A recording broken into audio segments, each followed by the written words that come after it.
Ang topic is about electrostatic. Then ako napili nga topic is Coulomb's law. So problem. A 10 microcoulomb charge is 25 away from a negative 20 microcoulomb point charge. Calculate the magnitude of the electric force between them. So naa daw duha ka charges, which is si 10 microcoulomb ug si negative 20 microcoulomb.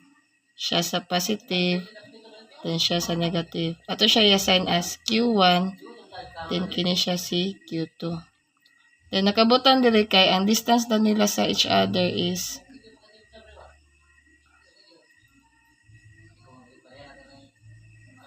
25 centimeter. So, ato siya ang kaning 10 nga microcoulomb kay iyang giak padung siya dito nga distance ay padung iyang direction dito. So ato siya pangalan is 1 ug 2 kay padung man siya from 1 to 2.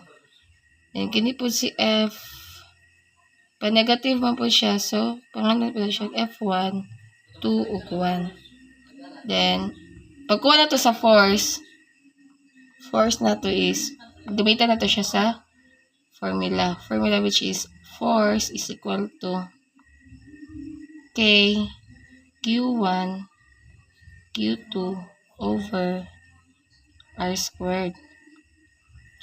Then kuan dayon constant naman siya, ang iyang value is 9 times 10 to the power of 9 times kang Q1 nga 10 times 10 to the negative 6 times kang Q2 nga kini siya.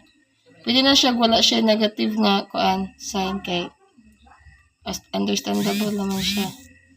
So to the power of negative 6 over kang R squared, which is 25 centimeter. Pag ato siyang i-convert into meter, may mo siyang 0.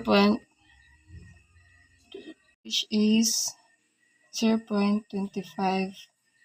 meters squared. Then solve na siya, i-calculate sila tanan. Come up din taog answer nga 28.8 Newton. So magnitude naman itong ikuha, pwede na siya ang answer. So, ano na siya.